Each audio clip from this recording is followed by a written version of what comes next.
In fact पूरे US futures की हालत ख़राब है। 470 पॉइंट्स की कमजोरी डाउ फ्यूचर्स में दिख रही है, 370 अंकों की कमजोरी नास्डैक फ्यूचर्स में नज़र आ रही है। यूरोप के मार्केट्स हैं, आप कह सकते हैं ढीला डाला ही मामला है यहाँ पर, सुस्ती का ही मामला है। कच्चा तेल $109 पे है और आज तो रुपए को मतलब क्या ही कहें 92.88 के पास है। हाँ जी, दो चीज़ बहुत ध्यान से सुनिए और समझिए। नंबर 1, 22,500 मेक और ब्रेक लेवल है आपके बचे हुए समय के लिए, अगले 1 घंटे के लिए।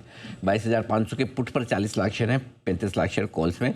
22,500, 22,475 के नीचे फिर से आप कमज़ोर होना शुरू करेंगे और 22,725 के ऊपर मजबूत होना शुरू करेंगे। 2 लेवल नोट कर लीजिए, 22,475 के नीचे कमज़ोर, 22,725 के ऊपर मजबूत। नहीं तो इसी रेंज में टाइम पास करना है आपको थोड़ी देर। देखिए करना क्या है, जो भी आपकी फंसी हुई पोजीशन है ट्रेडिंग की, कल की हो या किसी और दिन की, वो अगर आपको हल्की, फॉर एग्जांपल आप आईटी शेयर में फंसे हुए हैं तो आप हल्का कर सकते हैं। अच्छा। जहाँ रिकवरी, फॉर एग्जांपल आप रिटेल शेयरों में, कंजम्पशन शेयरों में फंसे हुए हैं।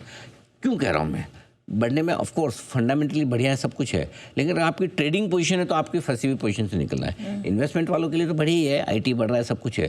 सो आप ट्रेडर हैं या इन्वेस्टर, अगर आपने ट्रेडिंग के हिसाब से पोजीशन ली है तो एग्जिट करते जाइए जो आपकी कॉस्ट के नज़दीक आए। अगर आपने इन्वेस्टमेंट के हिसाब से ली थी और जब 22,000 के करीब निफ्टी पहुंचा, उस समय आपको डर लगा कि 18,000 हो जाएगा, डराया भी होगा ना, किसी ने तो डराया होगा ना। तो या खुद नहीं डराया, खुद भी डर जाता आदमी। वैसे तो डराने के लिए किसी की ज़रूरत नहीं पड़ती, खुद ही डर जाता है, और डराने वाले भी बहुत हैं। तो अगर आपको डर लगा तो फिर आप एक बार फिर हल्के हो जाइए।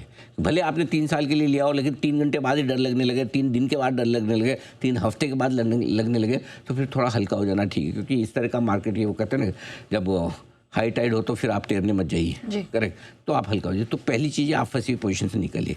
दूसरी चीज़, नई पोजीशन नहीं बनानी है, न आपको खरीदना है न बेचना है, ओवरनाइट पोजीशन नहीं रखनी। फिर भी कोई धुरंधर हैं जिनको लगता है कि मुझे तो करनी है, बहुत अच्छी बात है, ऑप्शंस खरीद के करिएगा, बेच के नहीं। नंबर 1, बहुत लोगों को ऐसा लगता है कि इससे ज़्यादा तो ऊपर नीचे क्या खुलेगा, ये इससे ज़्यादा वाला फॉर्मूला चलता नहीं इस मार्केट में। 500-700 पॉइंट कब निफ्टी ऊपर नीचे खुल जाए आपको मुझे कुछ नहीं पता। मैं आपको बताता हूँ, फॉर एग्जांपल मैं आपको 2 सिनेरियो देता हूँ। बताओ, अमेरिका कहे कि मैं तो ईरान के न्यूक्लियर ठिकानों पे हमला कर रहा हूँ, अब बताओ 1000 पॉइंट निफ्टी नीचे नहीं खुल सकता।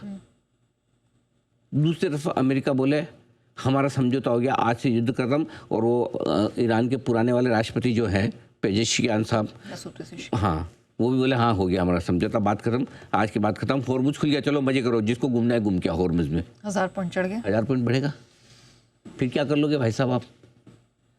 तो ऐसे में, और मैं दोनों एक्सट्रीम सिनेरियो इसलिए बता रहा हूँ कि दोनों में से कुछ भी हो सकता है और कुछ ना भी हो। Think for the best, prepare for the worst, ये हमारा काम है आपको बताने का। इसलिए जितनी पोजीशन आप कम रखेंगे उतनी, और ऑप्शन सेलिंग में तो आपकी दोनों तरफ रिस्क बहुत ज़्यादा है। सो बेहतर है कुछ ना करें तो हेज करके ज़रूर जाएं। कैसे, वो आपको कैसे करना है वो आप अपनी पोजीशन के हिसाब से। तो मेरा तो ये समझना है कि इस तरह के लंबे वीकेंड वाले माहौल में न तेज़ी करनी चाहिए न मंदी करनी चाहिए। बाकी रहा सवाल इन्वेस्टर का, आप अपनी पोजीशन जो पड़ी है, जिसमें आपके उधार लेके नहीं रखा है, एफएनओ में नहीं है, इन्वेस्टमेंट वाली पोजीशन है, उसको शांति से रहने दें। अब आइए बैंक निफ्टी 51,000 क्या, ओह माय गॉश, लवली, 51,133 का कल का लो था, उसको पार किया बैंक निफ्टी ने। Well done bank Nifty, okay, बहुत ही बढ़िया। 51,133 का लो, याद तो लेवल तो याद रहता है। हाँ जी, गोट के पी जाता हूँ मैं एकदम। अच्छा, मैं बाय द वे एक चीज़ बताऊँ, मेरे को है ना, कई बार मैं घर पे बैठ के काम करता हूँ, नोट बनाता हूँ, ठीक है, लिखता रहता हूँ, ये लाइनें भी मैं अपनी खींचता हूँ, ऐसा नहीं, आपने भी देखा होगा।